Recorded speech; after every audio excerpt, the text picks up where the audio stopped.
And so, today's episode is.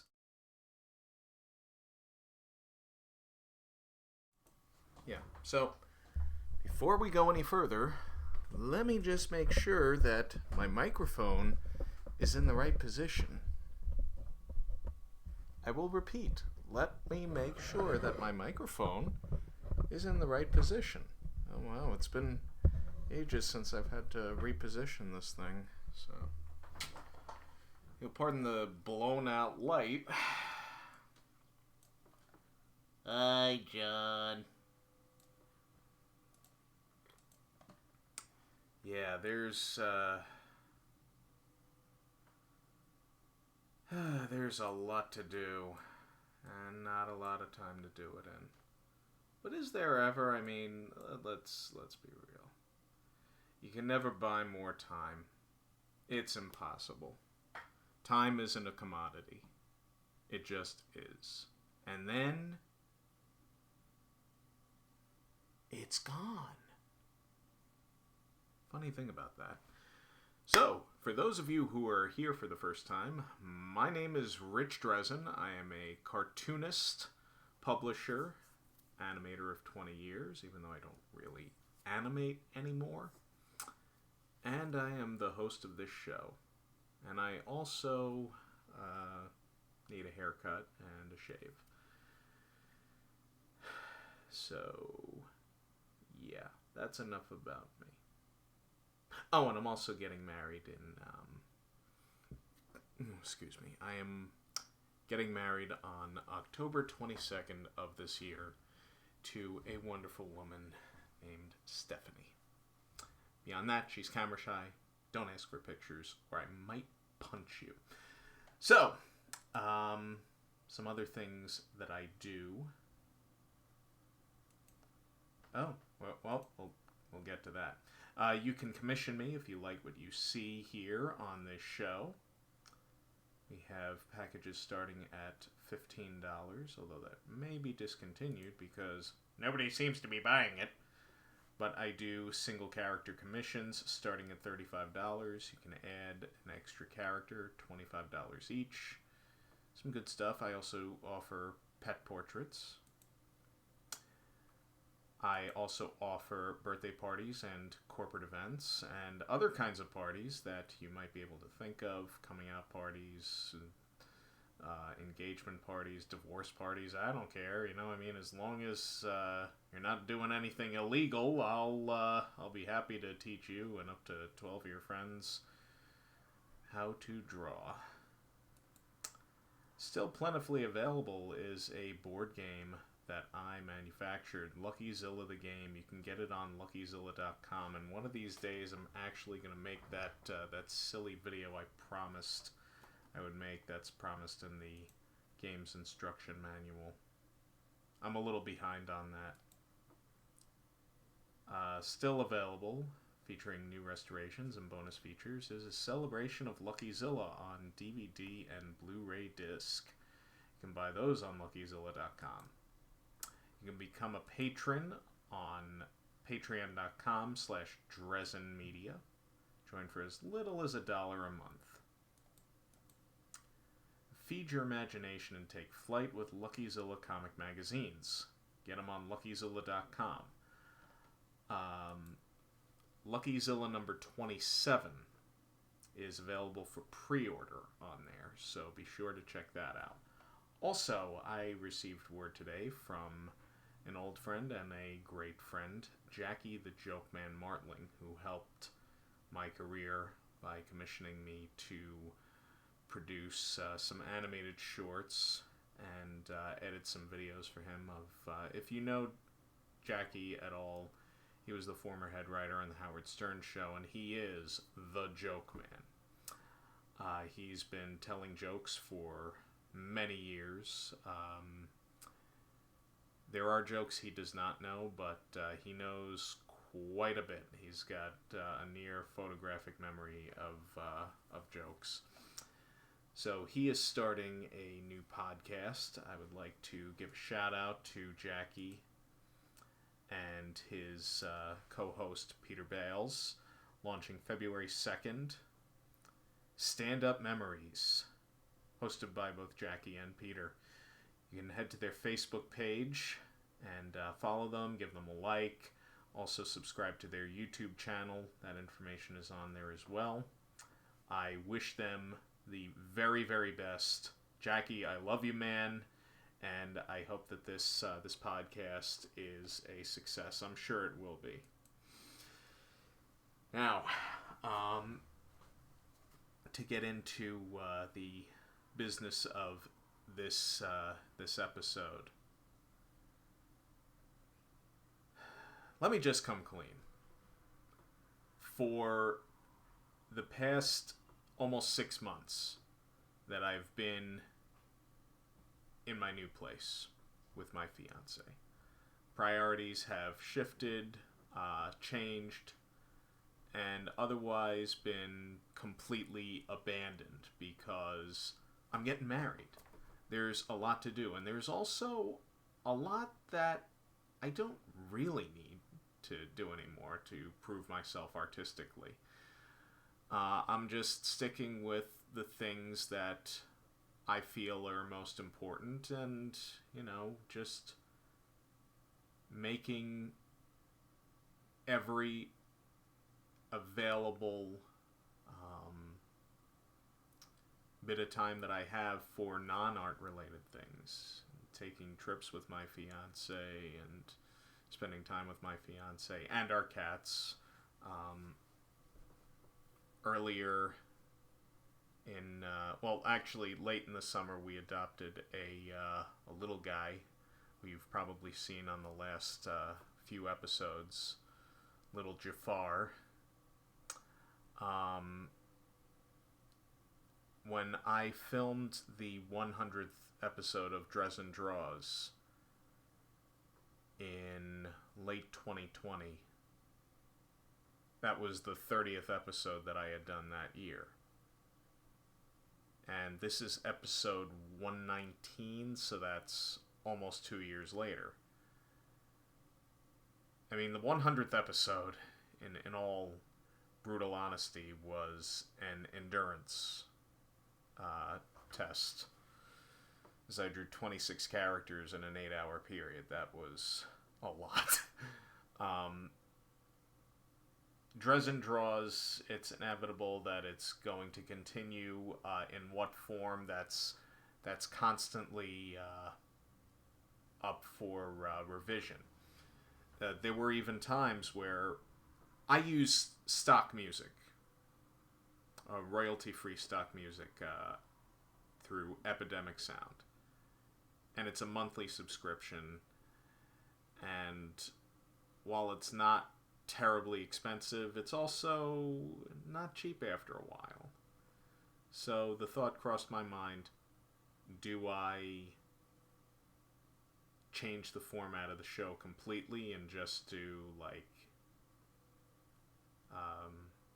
sped up pre-recorded stuff of me drawing what I would normally draw, or do I change the programming format altogether, or do I just cancel the show? So the show is continuing. At any time, the format may change. We may introduce other aspects, such as an interview portion. That remains to be seen. So in the meantime, I'm sticking with what I know, and something that's kind of helped me in the past whenever I've been at a bit of a loss to figure out what I want to do, or a theme I want to do, or characters that I think I'm interested in one week but not interested in the next day. I feel like I'm in a constant state of trying to improve without trying to repeat myself. And I will, by the end of this year, have published my 32nd issue of my comic book series, Lucky-Zilla, which has been running as a comic book series anyway since 2016. It ran as a webcomic from 2015 until just late last year, totaling 314 weekly entries. So, again, I'm trying to repeat myself as little as possible, and as a result, certain things get pushed back, delayed, what have you, but commissions take priority. My day job takes priority, and because I work early hours, by the time I get around to doing Drezen draws, it's like I'm exhausted. And even some other projects suffer. I always manage to get everything done. It's just, I'm at a stage now where I'm making everything count more. It's quality, not quantity. Because I can produce. I know I can produce. Anyone that knows me knows that I can produce. It's just, I feel like I'm constantly not satisfied. And there's ways I know I can improve, and it's just, I don't know, sometimes I get distracted. But anyways, enough rambling. So, you may know of this guy right here. This, among other things, is Godzilla, but specifically, this is Shin Godzilla from the 2016 film of the same title. He is by far one of the strangest incarnations of the character, if not the strangest. Very unique to the series. It was ultimately a one-off. There will be spoilers here, so if you have not seen Shin Godzilla, you might want to mute this and just watch me start drawing. Which I probably should start doing anyway. So we're going to switch to the draw cam.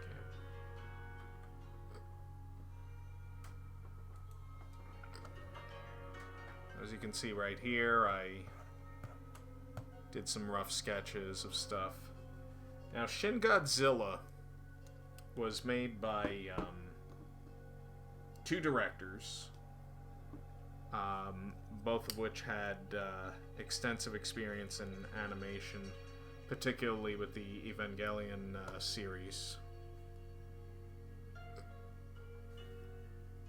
Now, the shape of Shin's head is what's going to set him apart from the other incarnations of Godzilla that I've drawn. I was having a conversation with another Godzilla fan at some point, and that person discussed this version of Godzilla as a hamburger golem, which I thought was very amusing.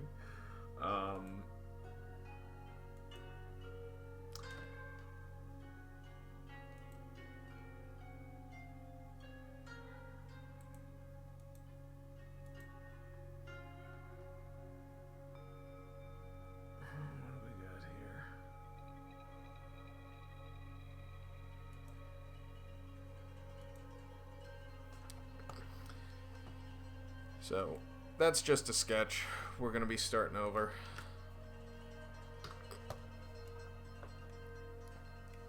Now, I don't know which way I want him to be posed. I think I'm going to have him looking left.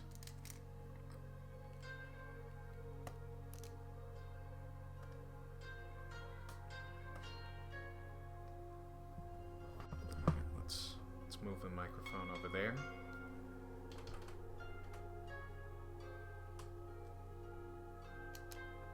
And I started using the regular brush tool in Adobe Illustrator because it just, I found a way to make it work for me. Getting started is always the hard part. Now, unlike other incarnations of Godzilla that where the face and the head can kind of be achieved by turning your fist towards you, then opening up your thumb and just kind of running your finger up and down just to try to get the line of action. Whoops! So I'll demonstrate quickly.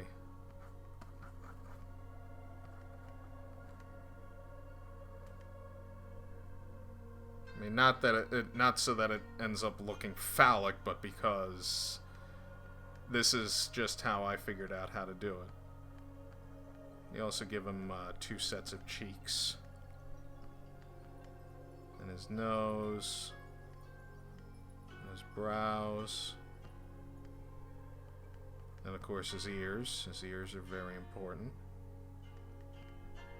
He doesn't really so much have a chin.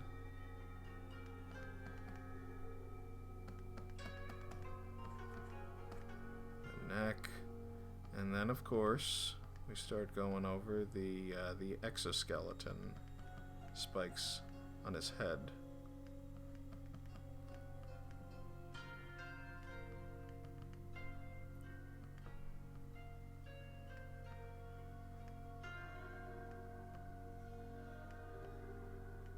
This is more or less based on the Heisei designs of Godzilla from circa 1989 to 1993-4.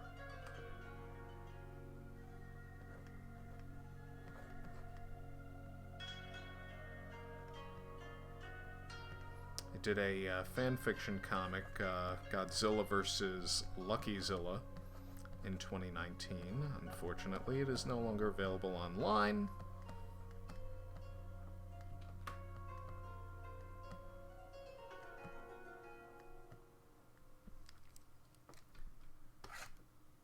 But yeah, that's a general gist of how I would normally draw Godzilla, but Shin's different. And I know here we are, like, almost 18 minutes in, and you're like, Rich, you're killing me. What are you gonna draw? What are you gonna draw, Shin? I'm getting to it. Don't rush me. I mean, like it says in the video's disclaimer, I mean, this is gonna be a long haul. So you kind of want to start with something of a football. You want to start figuring out by, you know, just kind of drawing some lines, breaking things down. Not too much, but you want to figure out where your eye line is, which is somewhere right around here.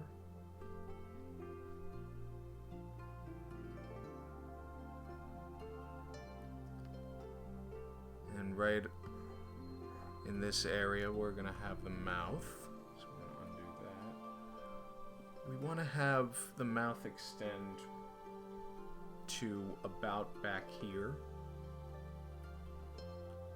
And I'm using NECA's Shin Godzilla action figure for reference, which is very helpful. NECA unfortunately does not have the Godzilla license anymore, so if you're into Godzilla... No, I didn't have to pull it. I just felt like, you know, just in case, and I can explain it at some point. I felt like, you know, with certain entities going copyright crazy, I'm like, yeah, you know, I'll pull it. I can discuss it with you more at some point when I have the time. But yeah, I'll be happy to talk about that with you, John, and no one else. Loyal Patreon patron Onjikun right there. He's also a brilliant artist himself, so give him a follow. Let's see. Also, this Godzilla has very noticeable gills. 2014 Monsterverse Godzilla from Legendary has gills as well, but for some strange reason, my eyes don't always go to them. But this Godzilla has a very noticeable set of gills. If those are indeed gills, because I don't know what else those could be. Yeah. And we're just gonna rough out where the teeth are, just for reference. We can always polish those up a little bit later. It's not a huge priority now.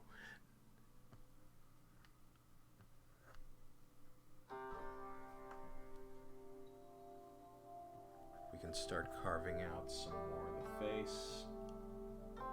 I know it looks like I'm going through this like crazy, but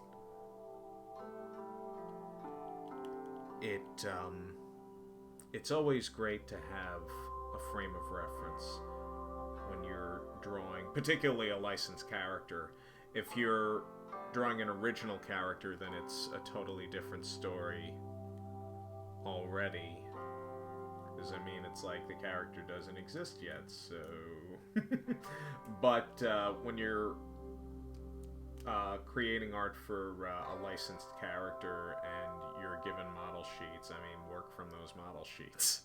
What you're supposed to end up with is supposed to be that character, so...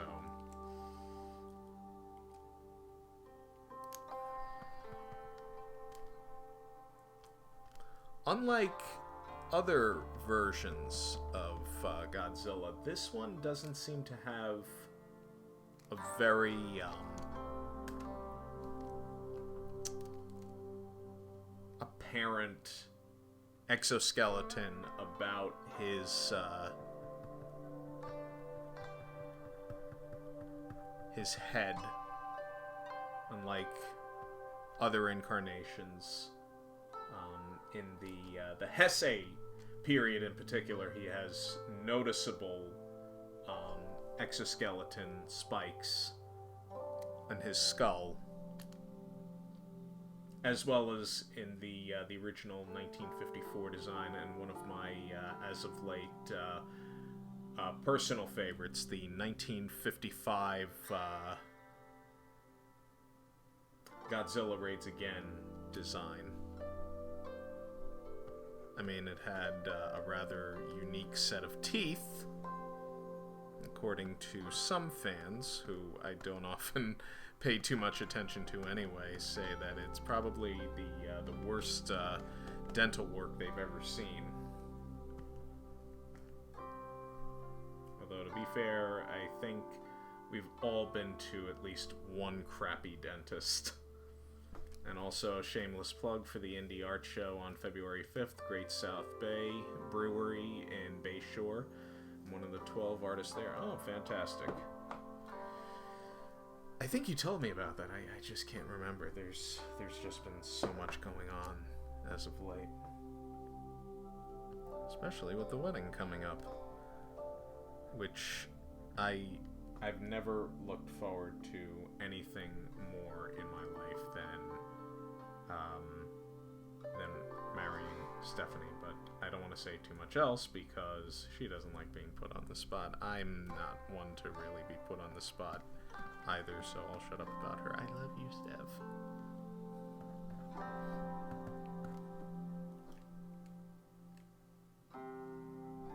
This Godzilla skin is also very unique. I'm at a bit of I'm a little bit miffed now that I spent so much time roughing out that skin texture, and it's like, oh, wait a minute. Oops, I forgot something. The one thing I'm not crazy about with using the regular vector brush tool is that when you go to erase something, it just converts it to the basic brush, or as I sometimes like to refer to it as, the basic, pardon my French, the basic bitch brush. I normally find myself using the blob brush tool because it's not something that you have to outline after. It's just, you draw it. I'll zoom in so that you can see. You just draw it, it's there. You're done. Until you decide to do something else to it. Whereas with the regular brush, you see you've got your vector points, but you can change the actual brush to be anything. Depending on what you change it to, it's probably not gonna match, but at least there's the undo button. Use it responsibly.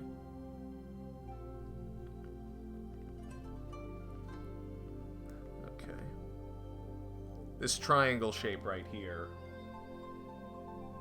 is to indicate where the dorsal fins will begin. Now, I don't want to get too bogged down in this stage because we still have a lot of Goji left to draw. So what I'm going to do is I'm going to add some line segments here and add in some reference boxes. These are where the dorsal fins for the neck are going to go. Now I'm going to erase the numbering because it's going to throw me off from what else I'm planning to do.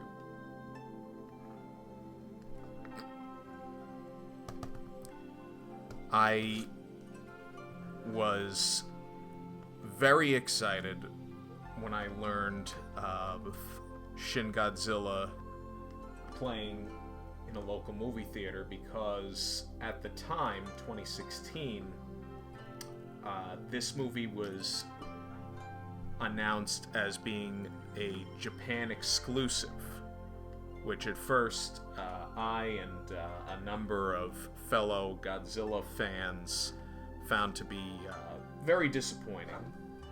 Not terribly surprising, but disappointing nonetheless. Much of the Heisei period of Godzilla films, that's the second series, which ran from 1984 to 1995, many of those films were only released theatrically in Japan. So that was kind of a letdown to those who were loyal followers of the character, and perhaps were looking forward to seeing stateside releases. They did make their way to home video, but not until the latter part of the 1990s. They became much more visible when TriStar released its Godzilla film in 1998, which by many accounts was a miserable failure, but a box office success, at least so far as I can determine. Now, for such a complex design like this, I mean, I see artists all the time still that draw a character from the top down. Now, if you can do that, then great. But if you're a beginner and really feel a bit not quite ready to test the waters, it's okay. I mean, you don't have to start off drawing Shin Godzilla because, I mean, that's... I mean, in some cases, I kind of regret making him one of the candidates for tonight, but too late to get to turn back now.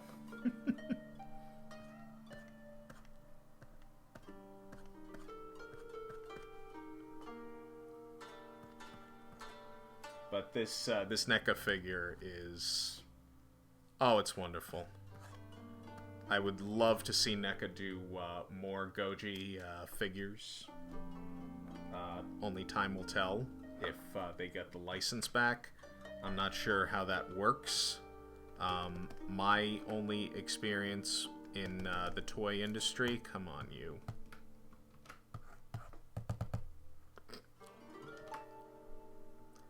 is having made my own board game.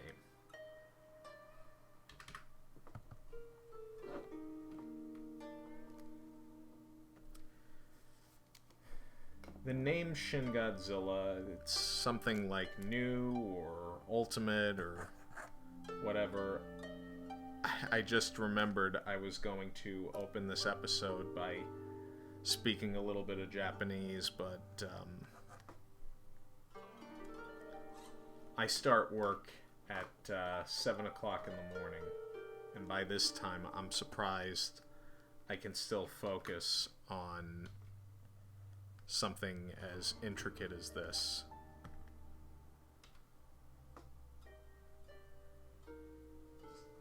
So, I apologize for it looking like I have a lack of enthusiasm, which I don't. I just wish that there were more hours in the day, you know? Okay, now we gotta figure out where the kneecaps are. The kneecaps, if you look at your own kneecaps,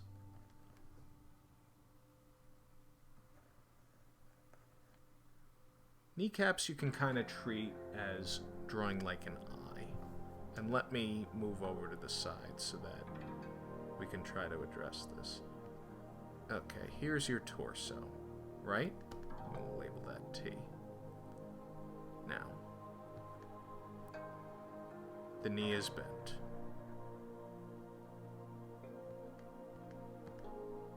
Here is the ball of the foot, the heel. And here's the foot.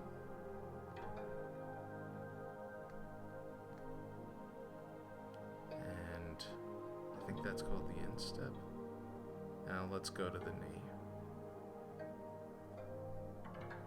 Think about drawing your own eye. Maybe squinted just a little bit. Now draw the iris, the pupil rather, but go a little bit above that, not quite a circle. And there you go. You want to make sure that you're not going outside the dimensions of the knee.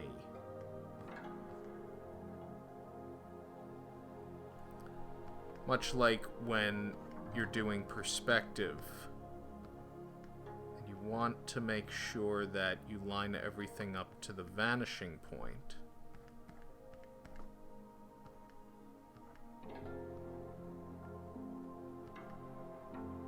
Or at least as much as you can get when you're trying to just do it on the fly and without a ruler. But I think maybe you get the idea. And if not, give it time. Ultimately, it will take time for you to see the progress that you want. I've been donating a decent amount of my time to charity and to meeting all sorts of people from all over, and connecting with trans people in particular. At first, it was a research project for my character Paula D'Angelo from the Lucky-Zilla comic books, who is the first transgender character created through Drezen Media. But my charity work has evolved and furnished friendships, which I'm extremely pleased to have. And I would do most anything for a friend, and especially the trans friends that I made. They were all amazing, beautiful people, and it's a shame that that they struggle for acceptance. I think we should all be aware that no matter who we are, and I'm speaking specifically about those of us who are not trans, in a way we all struggle for acceptance, but we do so in various capacities. Some of us are going to have an easier road than others for any number of reasons. Some of us are going to have longer, harder roads for any number of reasons. I think if we put our best foot forward to be ourselves and show not even other people, but ourselves and the ones we love and that love us back, who we are and what we're all about, that's what's most important.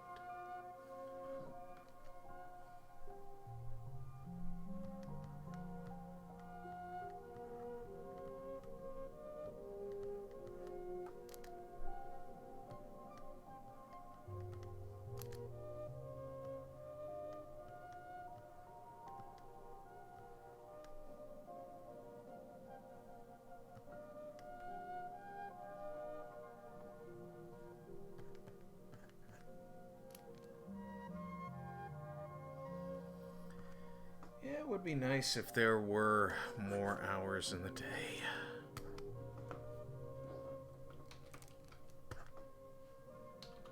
But you tell that to the corporations, and they might take advantage of that.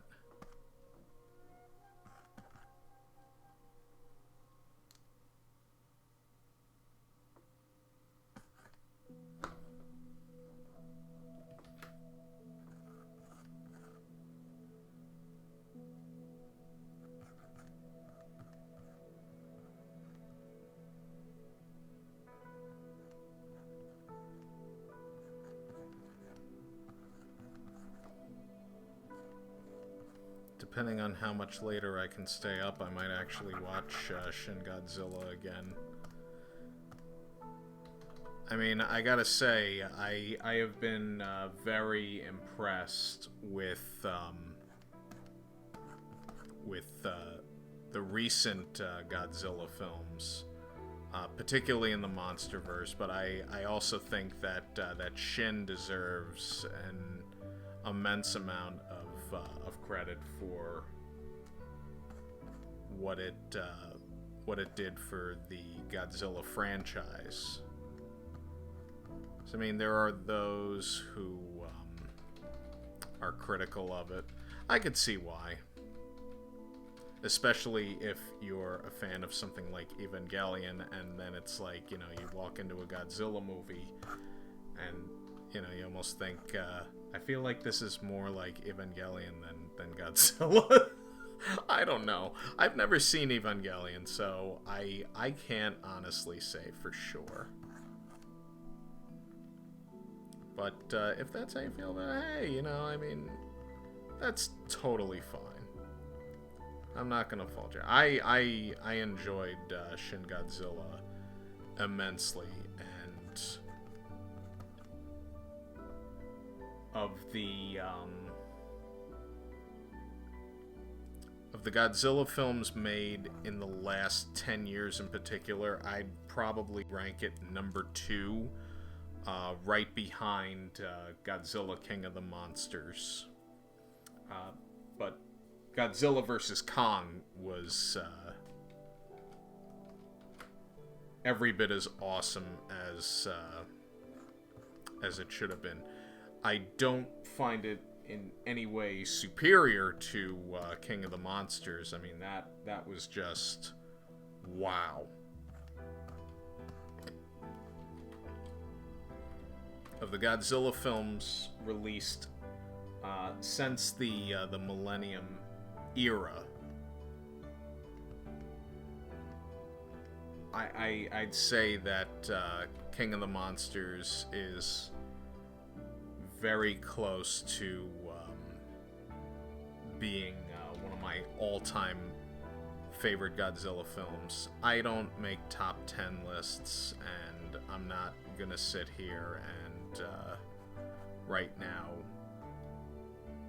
try to rank every Godzilla film from best to worst, because I'm not a movie critic and I don't do silly movie review videos anymore. I did those years ago. They were fun at the time, they were a lot of work, but I really don't do that anymore. Again, like I mentioned earlier in the show, for those of you that were here, those who weren't, you'll see it on the replay and on YouTube. I really am adamant about not repeating myself. And I feel sometimes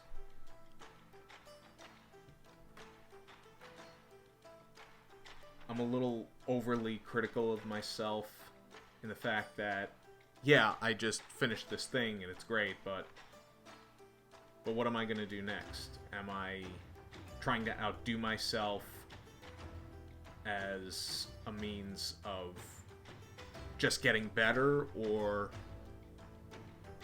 am I just looking to finish a train of thought that I didn't quite convey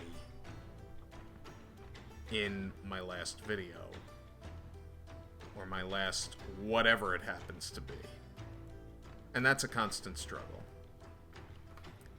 I don't know if that necessarily stems from depression or whatever. It's just, it's something I've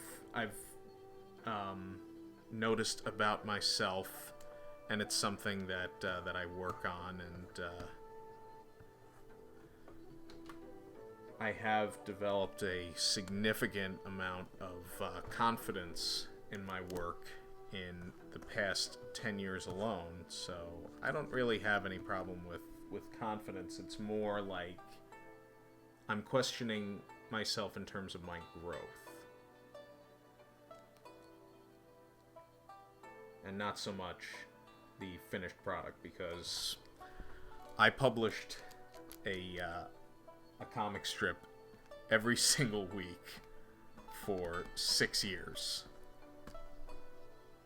Like, if I didn't believe in myself as I did then, I wouldn't have published a single one.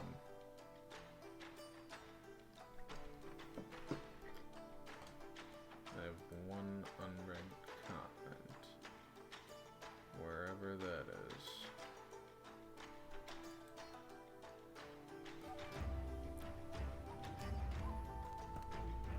This box right here is to just delineate where the dorsal fins are going to go.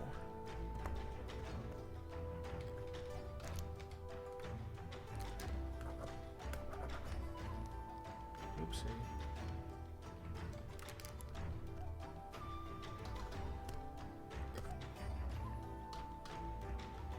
All right. Got 6 dorsal plates here.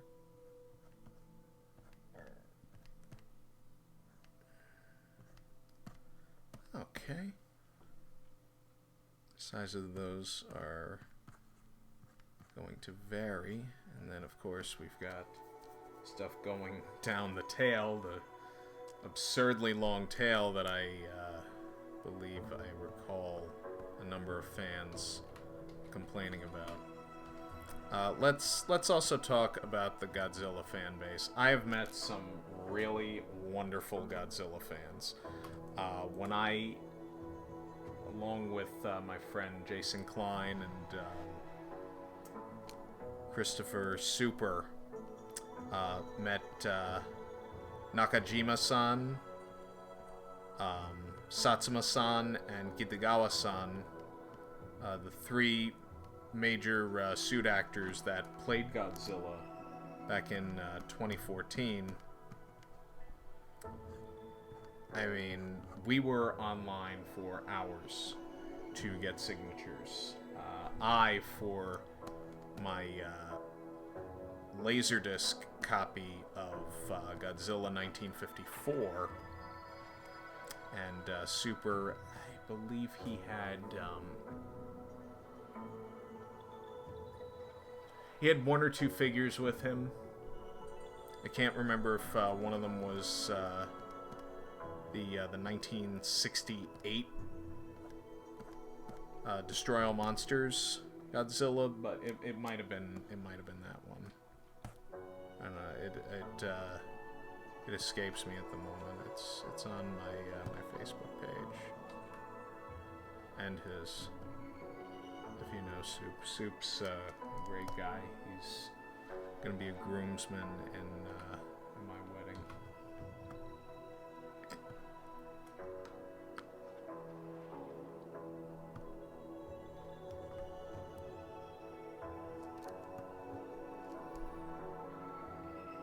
There's a lot of ovals. I'm drawing Shin Godzilla. There's some somewhat loose, rounded rectangles and squares. Lots of curves. And of course segments for our dorsal fins.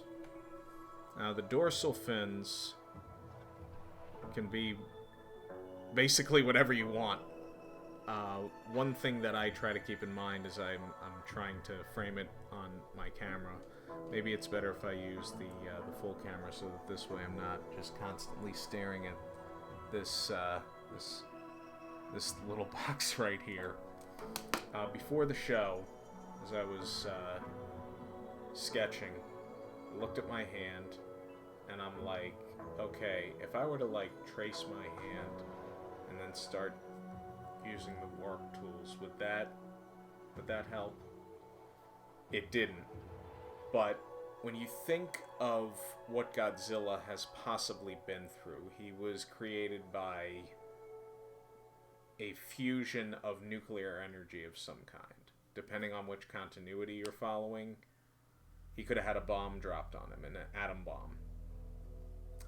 And one of the earlier designs of Godzilla overall, beginning in 1954, was of some kind of a simian creature with a mushroom cloud for a head. And the dorsal fins that followed more or less have a rather expansive nature to them. They look like explosions of some kind. Like maybe cannon fire. I guess. I don't know the exact term, but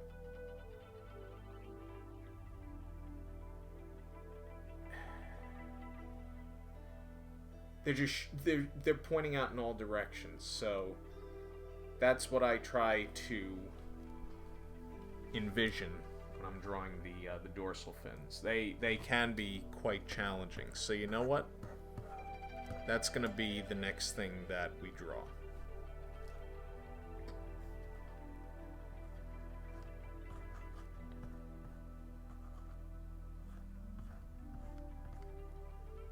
Let's try to simplify this in case there are any kids watching.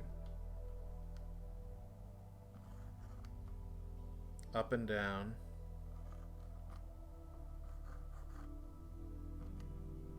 And let's get some arrows in there, pointing here for some reason. Let's add a little curve at the bottom. And now let's work our way up. Let's add a line that way.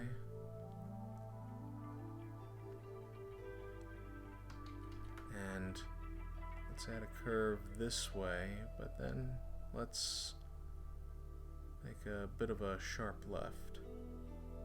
And let's come up here, maybe about a third of the way down.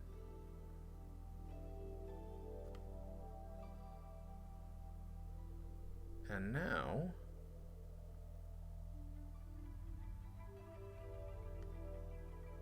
we find our way.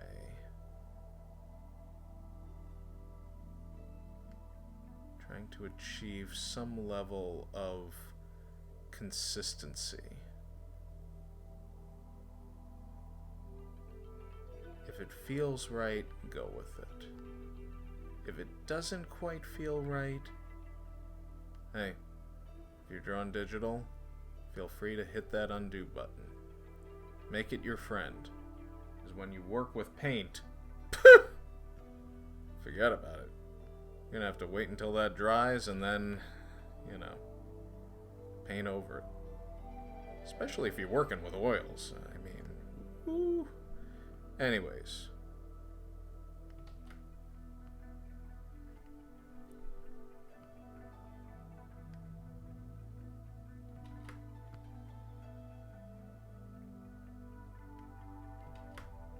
Yeah, now, this is a perfect example. Let me zoom in a little bit more. That doesn't look natural. That looks like it might have complemented these pretty well, but it almost looks like maybe someone went in with a nail file and was just like, yeah, you gotta watch what you do with your nails and stuff. But what I sometimes find myself doing when I get really frustrated with something that I'm looking to have a real jagged edge to it, I just throw some tension onto my arm and then just let that carry me. And that works beautifully, as you can see.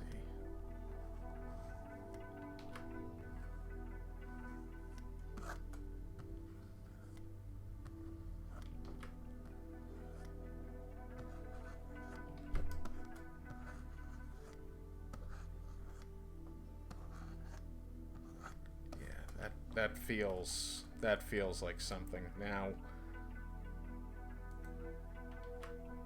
let's go ahead and ink this. So this far into the stream, I can feel a little bit of a sense of accomplishment. And there is not a thought in my mind that any of this has been wasted time. Because, like I mentioned earlier, and I'll probably mention again throughout the duration of this stream, I don't want to feel like I'm repeating myself. Because if I'm doing the same thing over and over and over and over again, it's like, what am I doing? Am I really getting better? Am I learning anything from this? It's like, I know that it's not a question of whether or not I'm talented. It's like, what is the next step? That is my chief concern.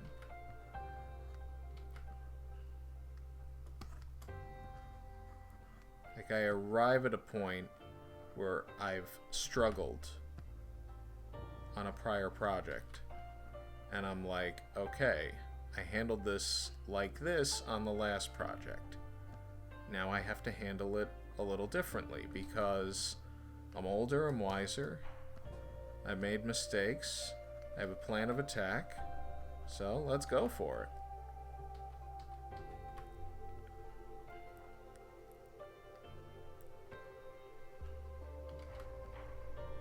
it. If I wanted to, and I'm not going to, I could create brushes for the dorsal fins. I'm not going to do that for the simple reason being that many of the dorsal fins on most incarnations of Godzilla are fairly unique. The only time that they would really need to be very particularly constructed is if we're drawing Mecha Godzilla, which is a machine, and it has to be that way.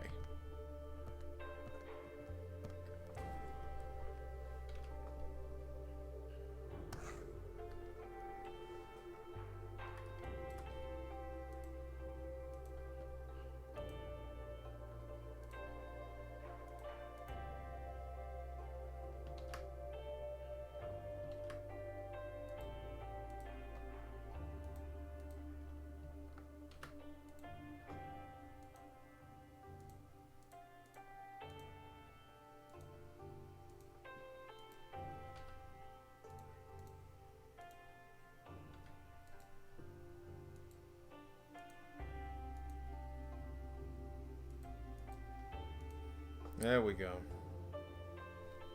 There's a dorsal fin.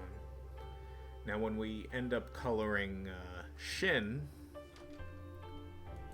it's going to be a bit of a unique situation because his dorsal fins are not a lighter gray like many incarnations of Godzilla are. His are very dark with an equally noticeable red element.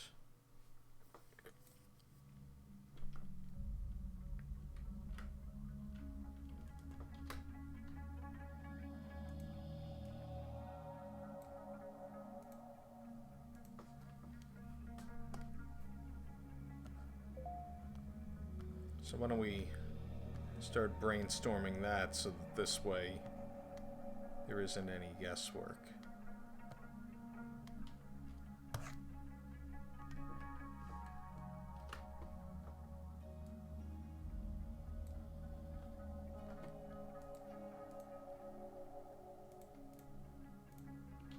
Oops. I'm not used to having my keyboard quite all the way over where it is right now. I'm normally at a different angle. Okay, I can work with something like that.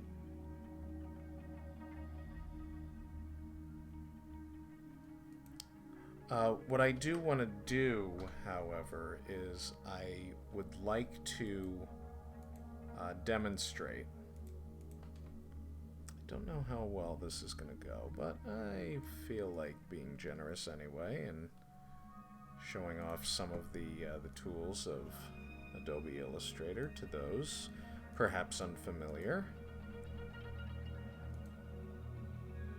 Oops, oops, oops, oops.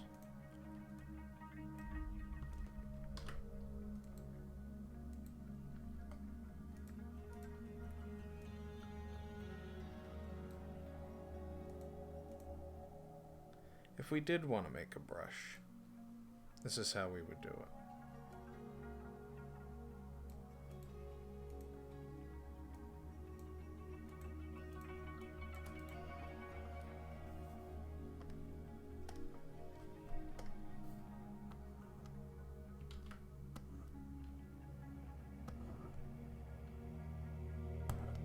Actually, I take it back. This is not how we would do it. For one thing, I'm taking off this this pressure thing.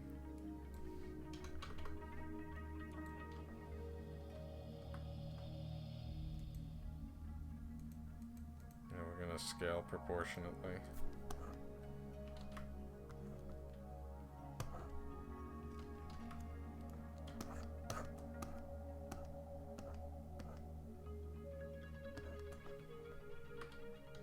I mean, I would say that that's not terrible, but at the same time, I mean,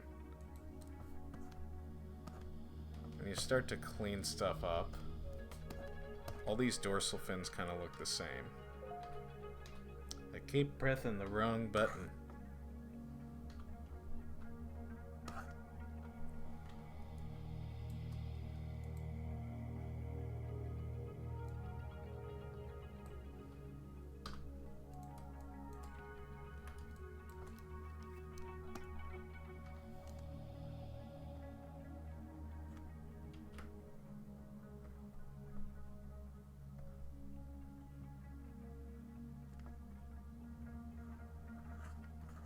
A lot of ovals,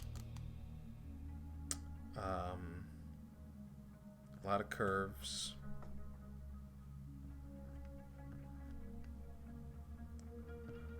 Some pieces are more anatomically correct than others. Others are just all over the place, just like Shin himself. Shin Godzilla is... again, spoilers. If you've seen Shin Godzilla, you know how just simply ridiculous it is. Like, Godzilla did things that he has never done before, and probably never will again if that storyline is totally abandoned. I mean, that could be the subject for much fan fiction.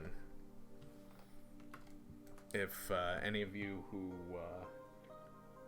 dabble in fan fiction feel like reading that, personally, I don't, because I have my own things to do.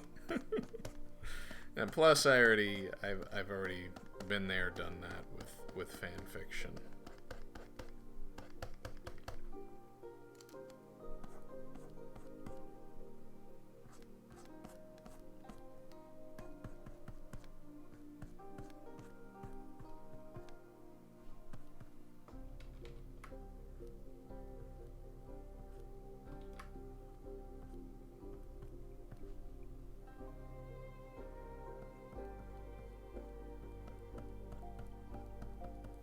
I did make a brush for Godzilla's skin, which we'll get into when we finally start inking this bastard. We're not exactly ready to do that yet, but what I would like to start on are the dorsal fins.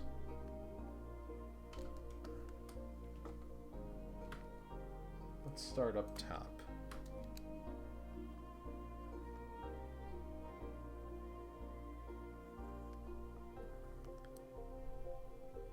What I'm going to recommend is you start with something of a half crosshair. For those of you unfamiliar, if you ever played a first-person shooter, this is your crosshair, or your target. You want to do half of that, and you want to do it on an angle. And then what you're going to do is you're going to extend that half crosshair a bit, and you're going to fill it in with half a curve. Sort of like the moon, but not quite. And then you're going to give more of a curve on top of that, almost as if you're kind of writing the number 3. You're going to dip down a little bit. Now you're almost looking like you're drawing the sun, but in a very cartoony fashion. And then you draw a seagull that looks like it's lost a part of its wing. Probably has, poor fella. And now let's have that crosshair vary a little bit. Right? So put that in there.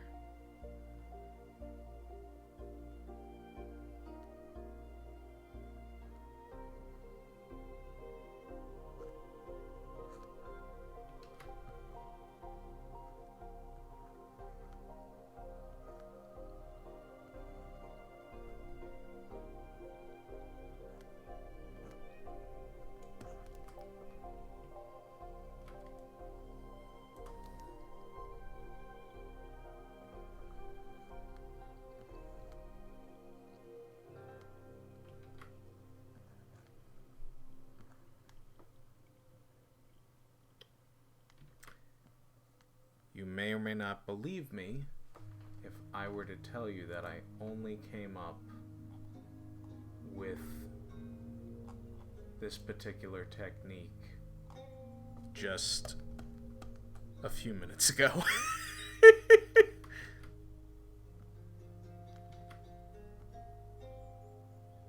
But I did, and I've been drawing Godzilla since I was about right around the time I first heard of him.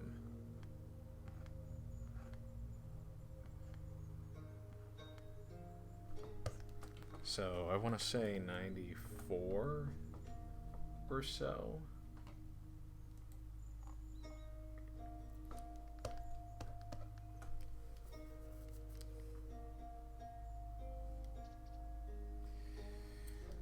Shin Godzilla has like 5 rows of dorsal plates. I don't know that we're going to do all of them, but we might do enough of them.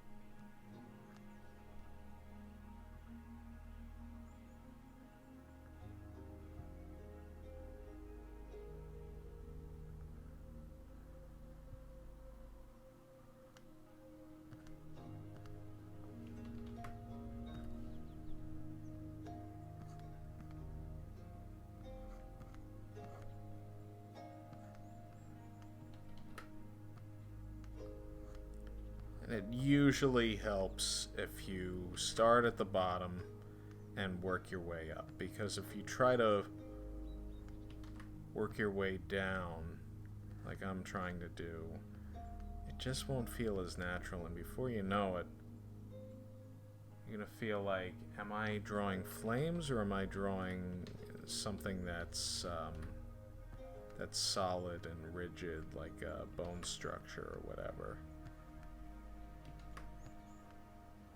As I'm discovering live in front of you, it seems to make a lot more sense to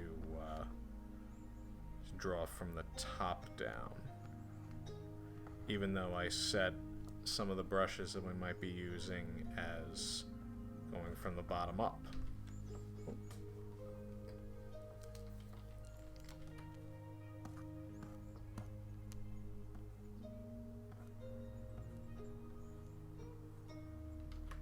Japan is sometimes referred to as the land of the rising sun, so I hope no one living in Japan that sees this will take offense. It just kind of feels oddly satisfying to be drawing a Japanese character so deeply connected to its heritage, and I don't know, kind of gives me hope that one day I'll be able to go to Japan and experience it for everything that makes it great and everything that makes it cool.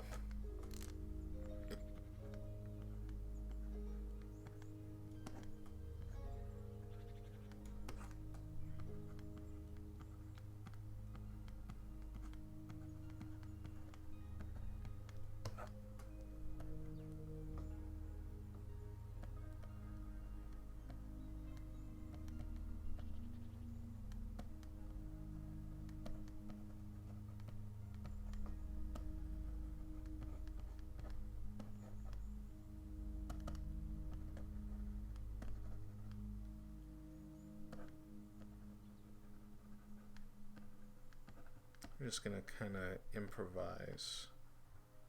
This doesn't need to be as pronounced, although it is. See, this is another thing I was thinking of. Had I been involved in the design of Shin Godzilla, with all the lacerations and openings and textures, I feel like it might have been kind of cool to have his torso, his chest kind of lead into the dorsal fins, kind of give him more of a unique feel, especially as Godzilla evolves throughout the film. It might have been kind of cool to have the dorsal fins eventually going into the back, rather than being what they are and alluding to something of a traditional Godzilla appearance, while at the same time trying to be as original as possible.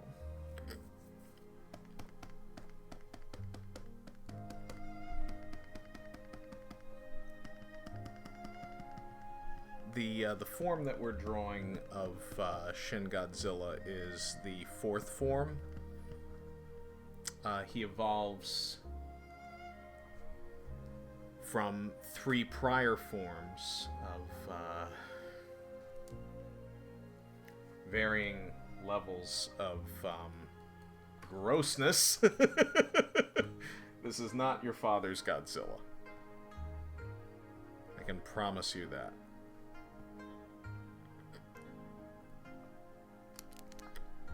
Now for the rest of this, I might just shut up and draw.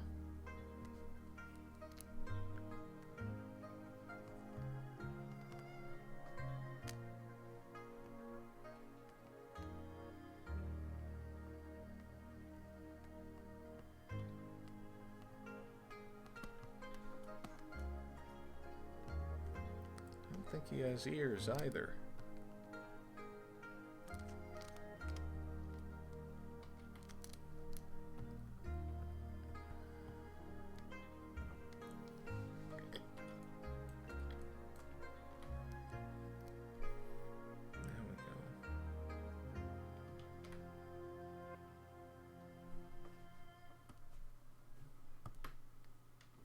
Alright.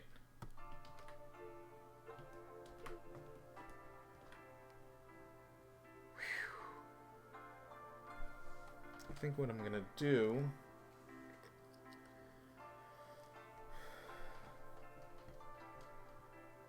I'm gonna run down and get a snack real quick.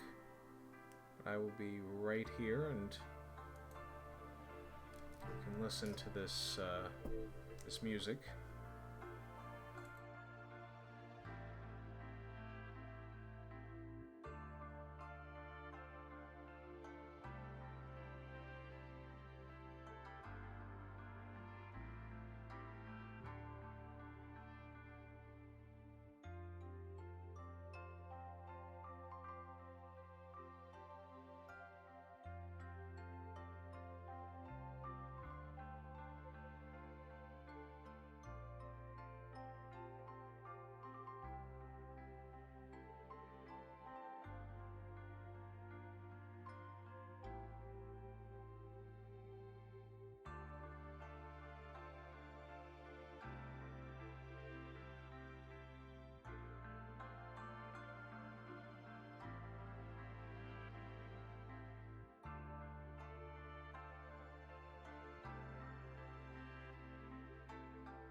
Okay, I'm back. Let's see. There's something I might have been tempted to show off. It's around here though.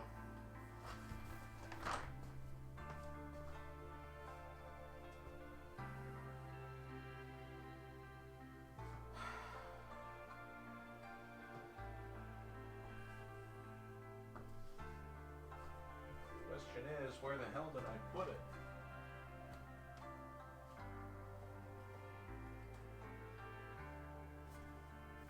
It couldn't have gone far.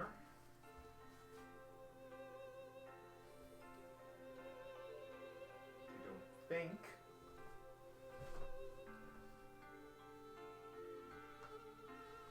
Oh.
Some of you may have this, some of you may not.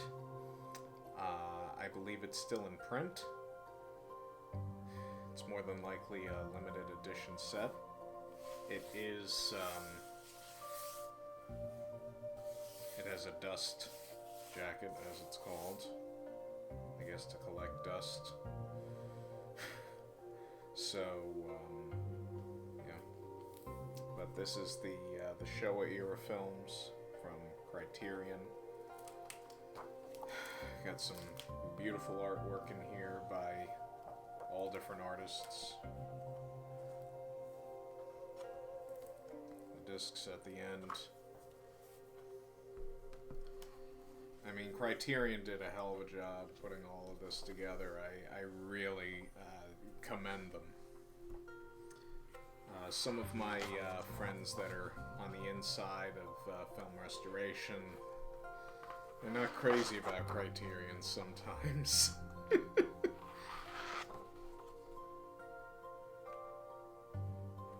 But just the construction of this set is nothing short of amazing.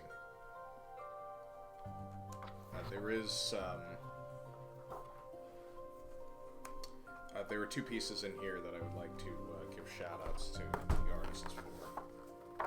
The illustration for Godzilla vs. Mothra by Angela Rizza. Hope I'm saying that right.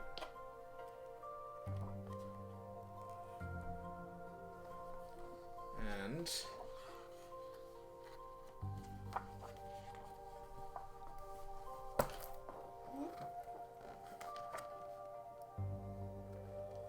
Becky Cloonan for Godzilla vs. Gigan. From what I understand, and I don't know this for a fact, but I hear Becky is a big Gigan fan. I don't blame her. And I do feel like Gigan's gotten the short end of the stick. His eponymous film was done on a very compromised budget. And as a result, it really wasn't, I think, as good as it could have been had it been done with perhaps a bit less anxiety about how much money was spent and how it was allocated and yada yada yada. But in the 1970s, the Japanese film industry was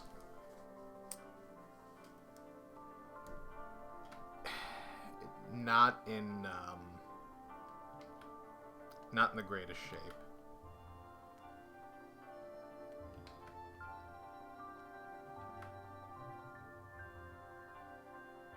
Yeah, I mean, if you're a diehard Godzilla fan, I highly recommend getting it. If you're a casual fan, it's pretty expensive. But the amount of care that's put into it is like almost second to none. I have not seen, as of yet, better film transfers for any of these films in particular.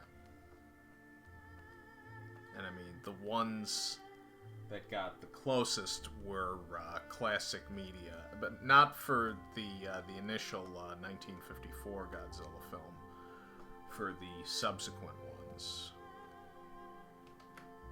The big disappointment about the Criterion set, though, is the lack of the English dubs. And yes, I said it out loud. Oh my god, why would you say that? Because, I mean, that's the part of Godzilla that I think is important to recognize. That's how I first saw them. And I've seen some great English language dubs of Godzilla films, and I've also seen some pretty lousy ones. Many of them are the international versions that Toho prepared, I believe, in either in-house or maybe a few of them were in Hong Kong. I forget exactly. If anything, Steve Rifle would know. Or Ed Gajiseski, I'm probably saying that wrong, or August Ragoni, or Keith Aiken. Yeah, any of those guys.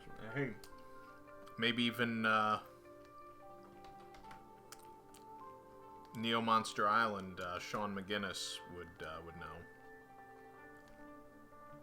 He's a bit of a controversial figure in the Godzilla fandom, but I really gotta give Sean a lot of credit for having the courage to stand up to xenophobia, homophobia, racism, the whole nine. I think he might be in Facebook jail again. It happens when you stand up for certain things that really shouldn't be hot button issues, like ever. But unfortunately, there's a bunch of idiots in this world, and it's unfortunate because Sean really does have a good heart. I haven't met him personally, but I have had correspondence. He's a really, really, really nice guy.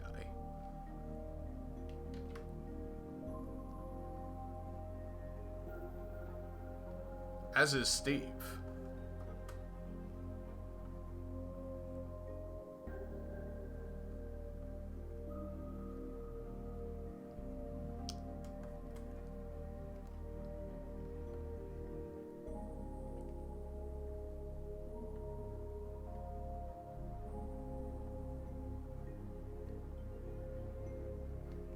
I can't remember. Again, I don't want to, at the risk of repeating myself, I may have told my story of meeting the three Godzilla suit actors, Tsutomu Kitagawa, Haru Nakajima, and Kenpachiro Satsuma on previous Godzilla-based episodes of Drezen Draws.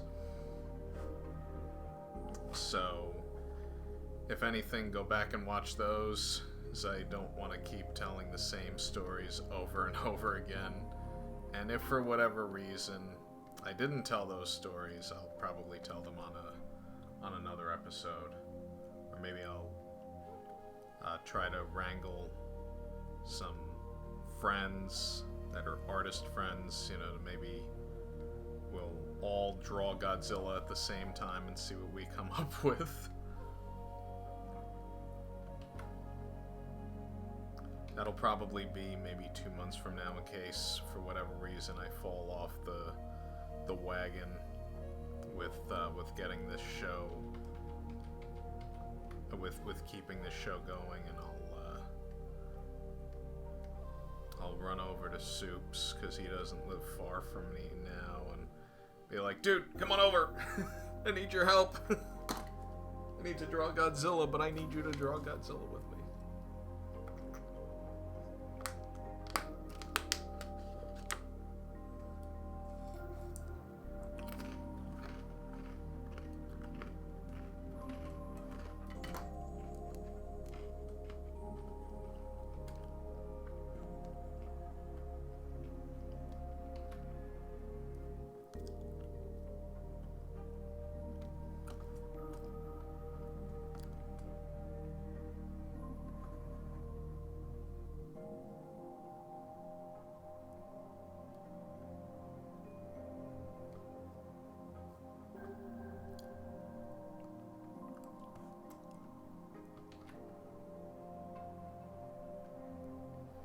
There's a video I posted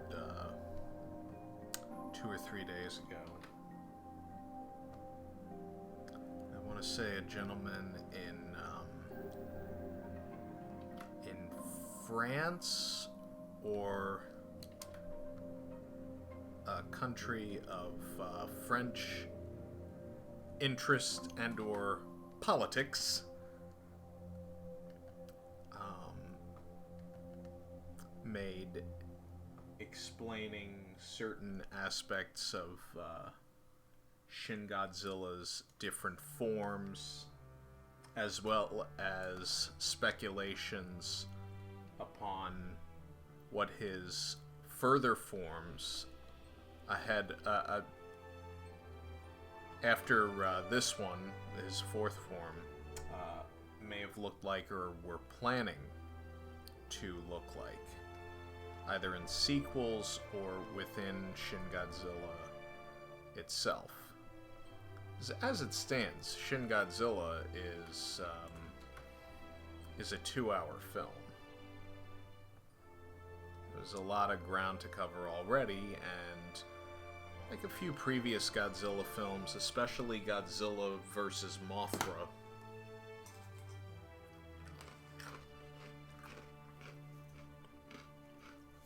there was a great deal of doings. There were a great many characters that ended up getting cut, and it was probably for the better. I may be confusing Godzilla vs. Mothra and the original Mothra film from 1961, where there were originally 4 Mothra fairies rather than 2, like there is in the final film. I mean, that just seems a little unnecessary.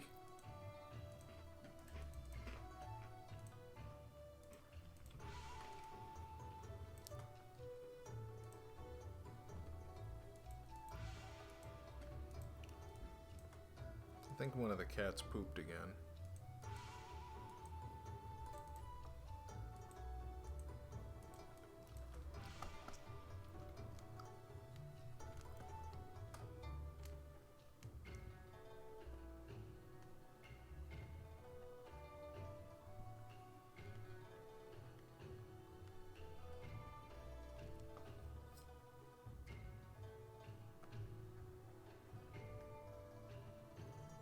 Dead ass.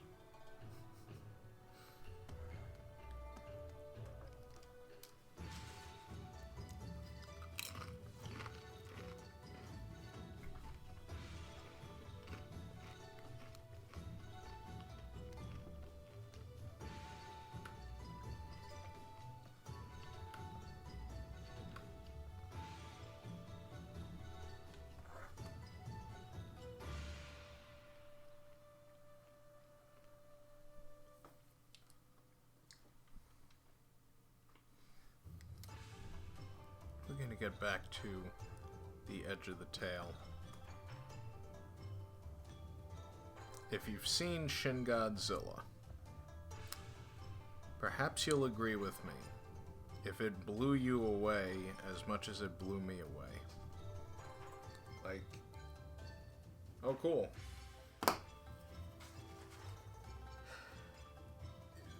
When the atomic breath comes on screen, I'm like, oh boy, this is bad. Starts blasting that black smoke that fills the streets of Tokyo as if it's some kind of angel of death, like in the Ten Commandments. Then it turns to fire, and then it turns to like a laser beam kind of thing. It's just slicing everything in its path. And then they drop some bombs on him, and the same beams shoot out of his dorsal fins, and I'm like, oh, well, that's new. And then later on, the beams shoot out of his tail. I'm like, yeah, now might be an inopportune time to apply for a life insurance policy, but...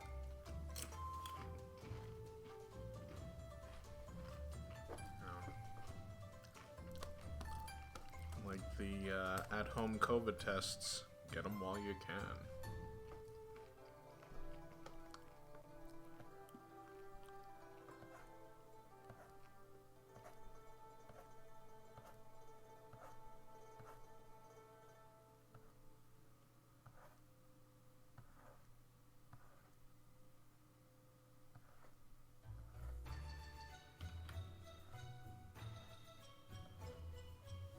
This sounds a bit too stereotypical.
Okay, I think we need to change the music.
Yeah, same here.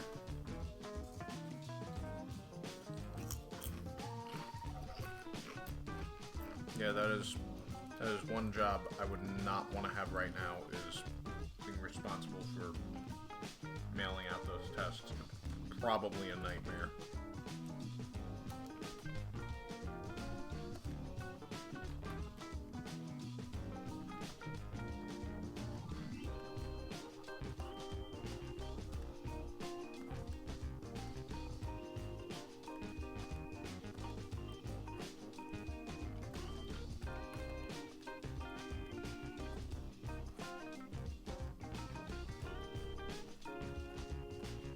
Going into the city tomorrow to see the Lion King with my fiance.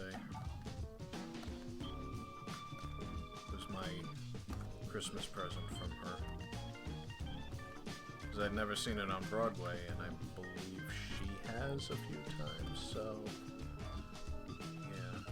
I mean, I can't remember the last time I went to a Broadway show, but it was certainly in the before time, as my father so eloquently puts it.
Yeah, I've actually seen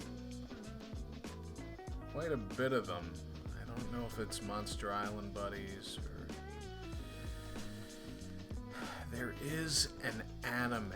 There's a few anime that involve chibi Godzilla that looks a little like a cross between Doraemon and Bubble Bobble, of all things, Bubble Bobble. And that's been floating around on YouTube for years. I just can't quite pinpoint the proper name of it.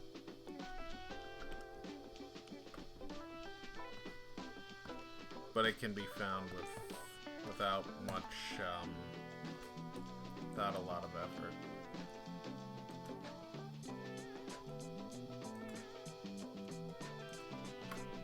I have not,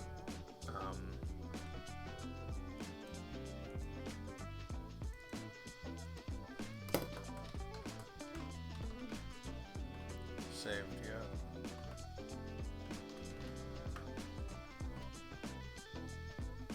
I mean, whoa.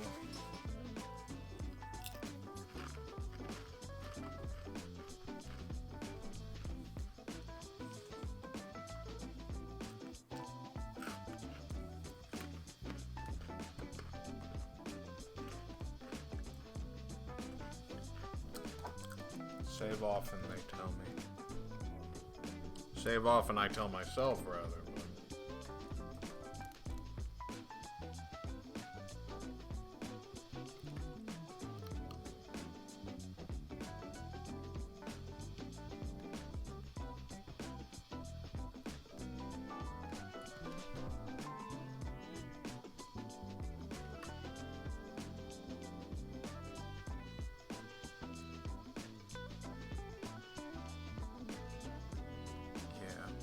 There we go.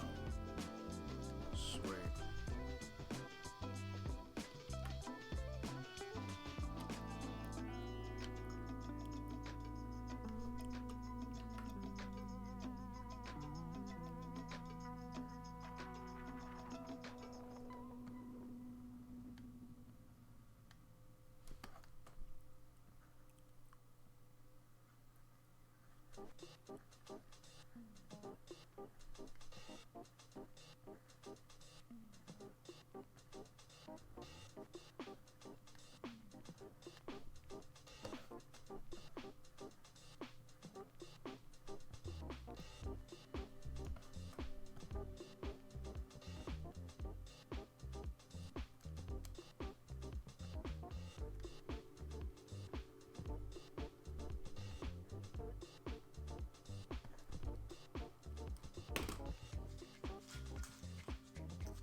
Actually, I don't like that dorsal fin.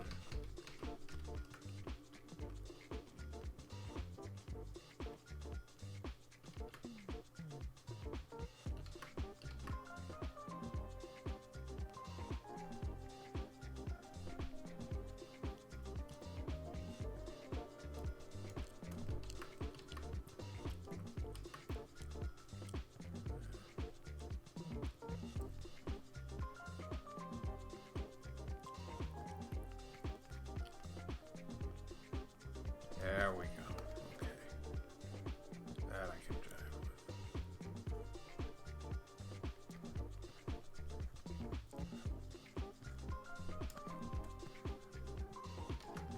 I can't wait to show this to some of the little cousins in the family.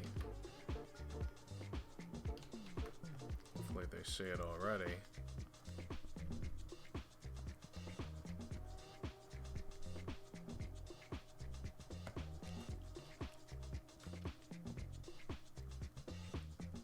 Be nice to do this with my cousin Jaden at some point. I don't know why, but I think when that kid gets older, he's probably going to have an appreciation for this stuff, or for superheroes or the like. So from what I hear, he's like a superhero already, the way that he gets around the house. I think I'm just gonna stick with, at least for time anyway, just one row of dorsal fins.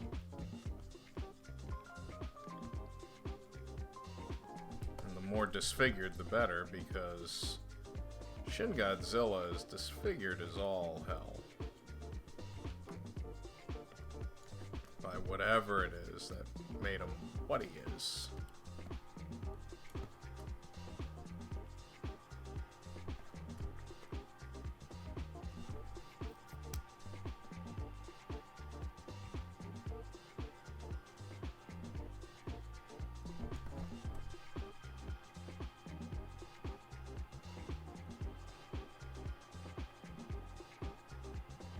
just certain things you cannot cheat.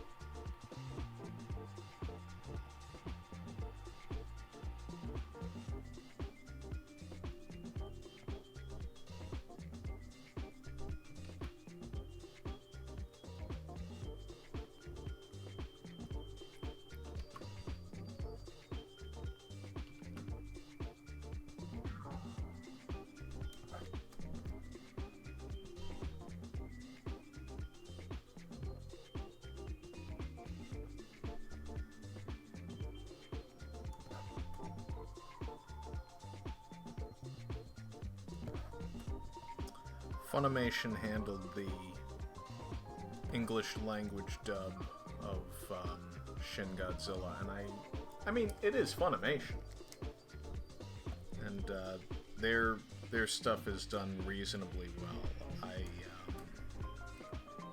I think they were a perfect fit to do the dubbing on a film like this.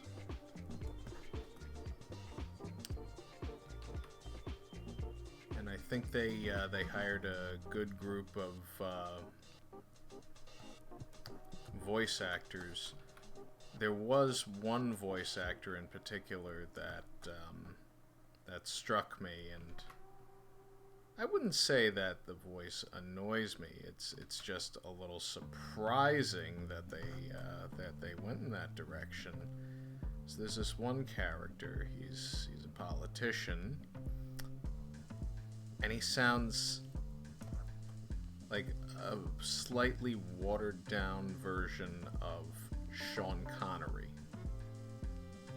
Like, you listen to him for 3 seconds and you can instantly tell he's trying to do Connery.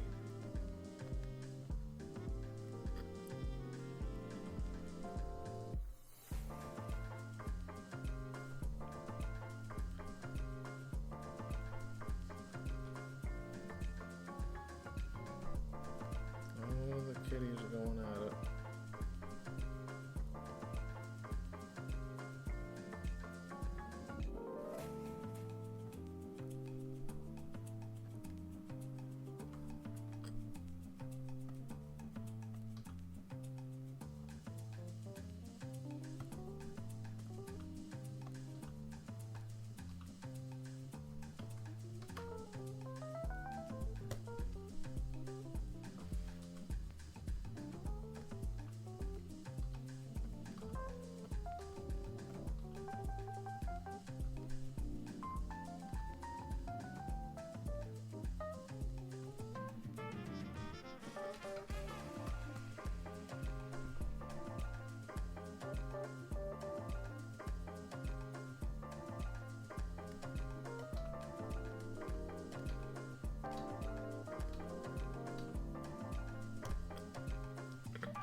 Okay, this hasn't taken quite as long as I anticipated it would.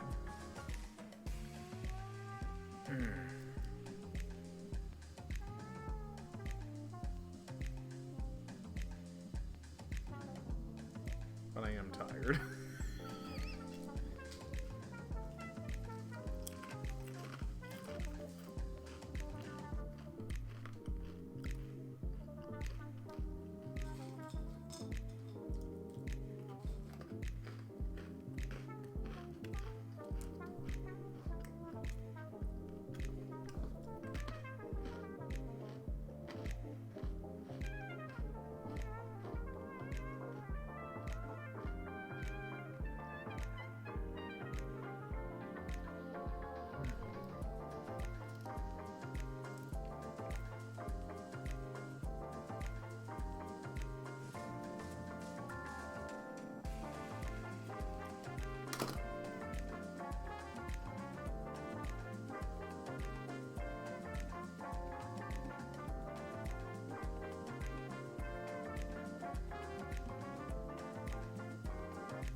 respond to a past collaborator.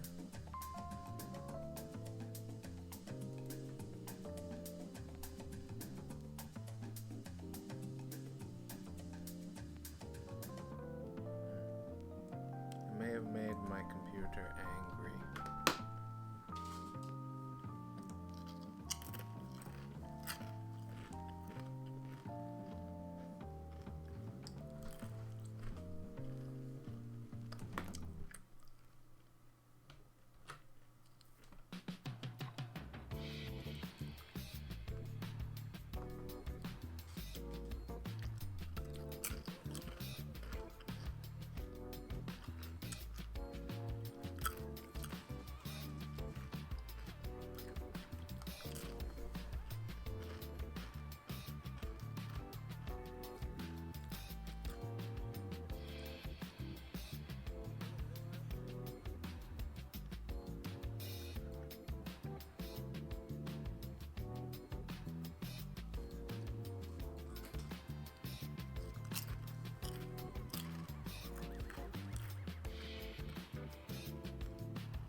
All the things I try to do strictly in Vector.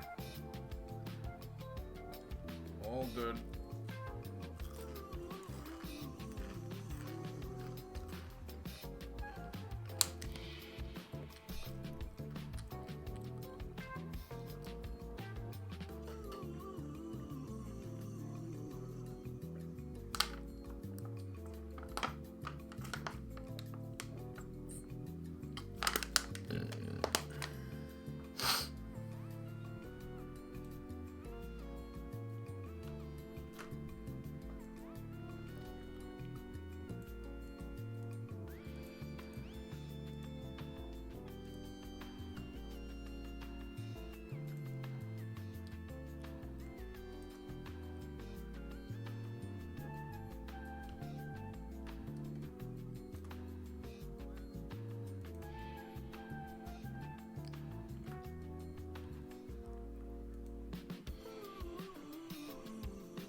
Contrary to popular belief,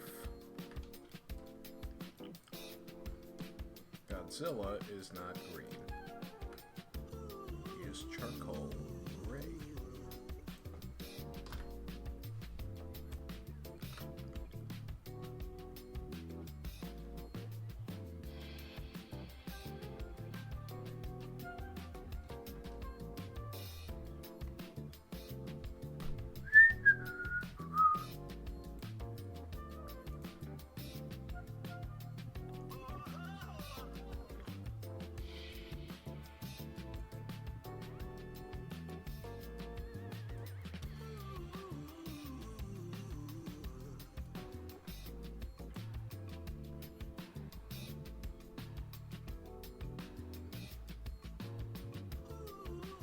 A white screen is not good.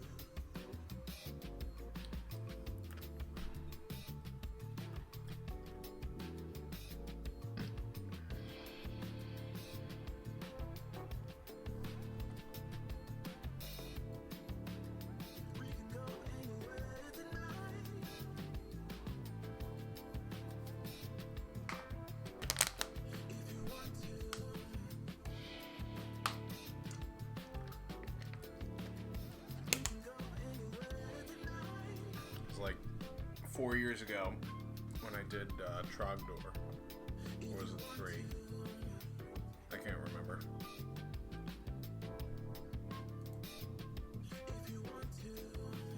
All I know is that it's been a while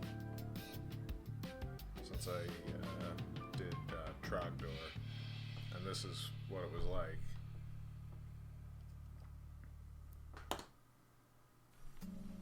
Rendering stuff for like a minute at a time.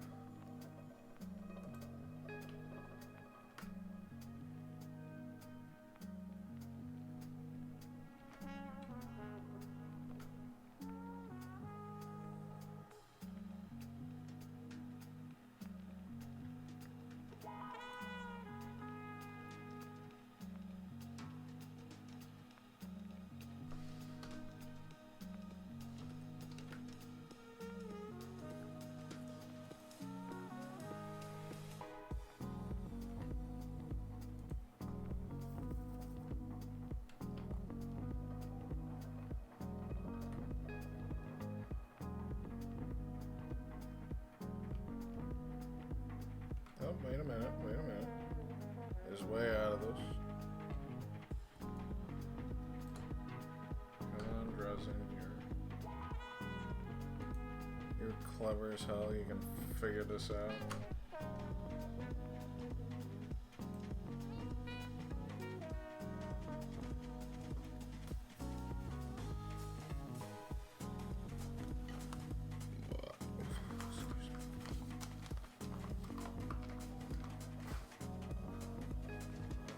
This is the boring part of Drezen draws.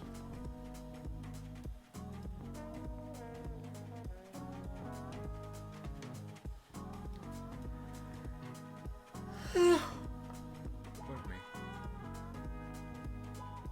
Yeah, I'm going straight to bed after this. I'll tell you what.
And after this, we are saving for sure.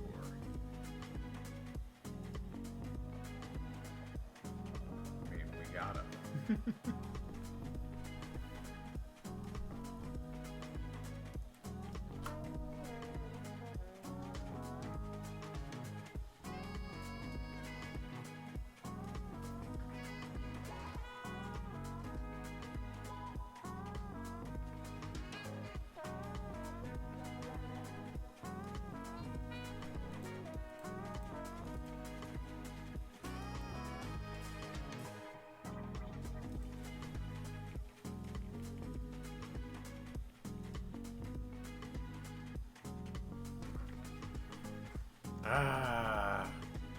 Almost got all of it.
Maybe I spoke too soon when I said,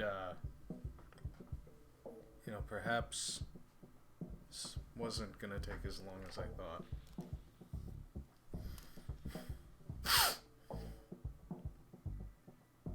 I mean, in any case, we're almost done.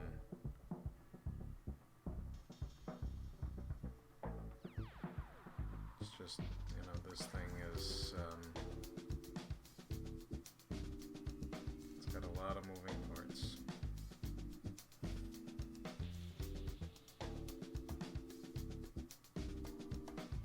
I need your clothes.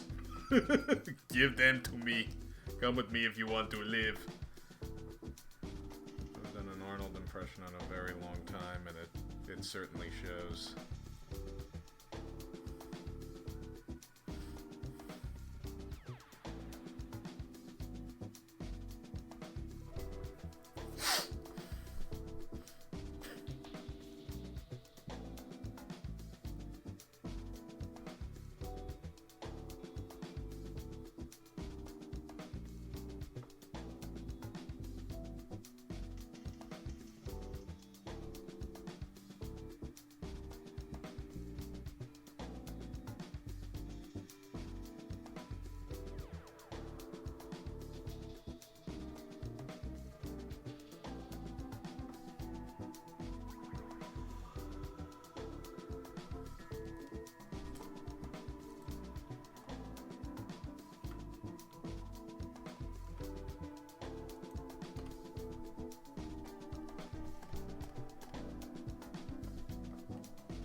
My computer does not like when I do this. As if I give a damn.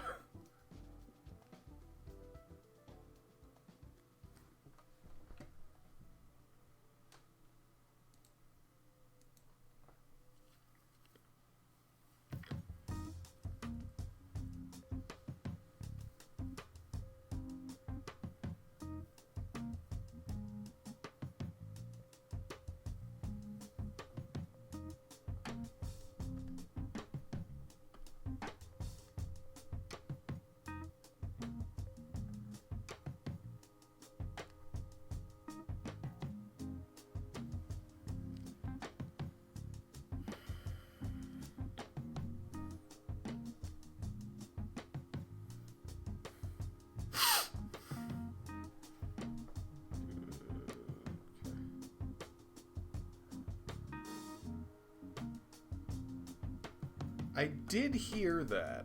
Trying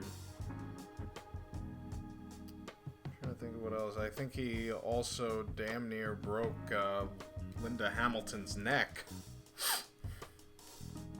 in one scene. Can't remember what that scene was, but I think Linda Hamilton talked about it in an interview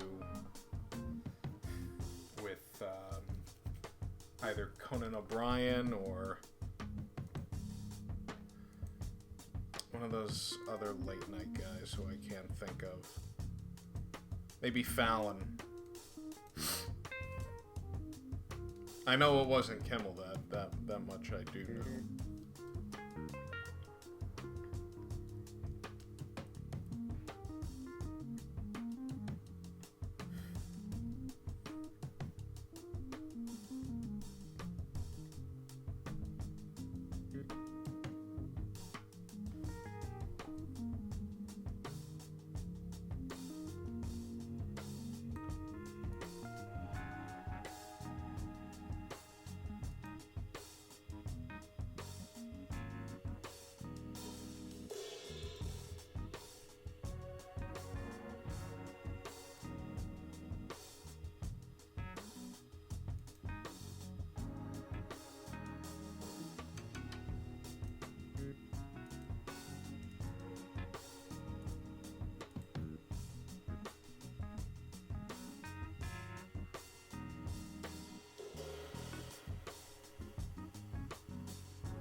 Any day now.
this freaking file.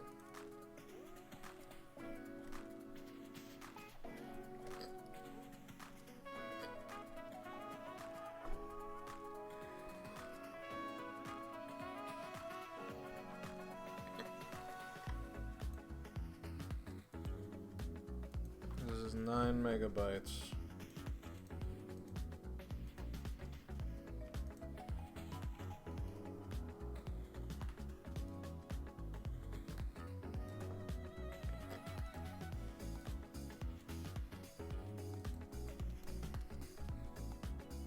Oh no! Oh.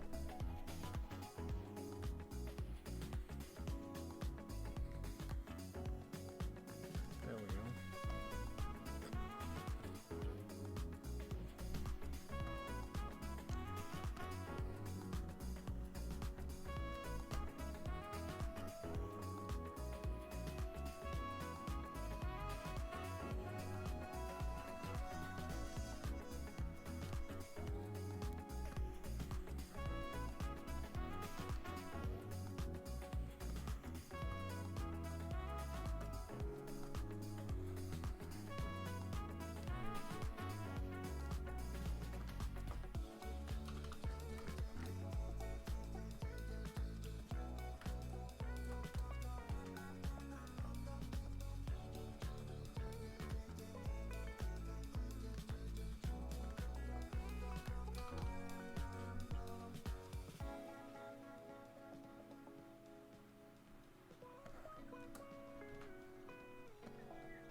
Okay. Okay.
I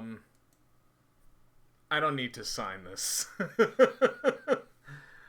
My computer would thank me if I did not sign this. So here we are, Shin Godzilla, and we're at the end of another Drezen Draws. Whew, this was a workout, but I'm fairly pleased with the result. So, let's review. Check out Stand Up Memories with Jackie Martling and Peter Bales, launching February 2nd.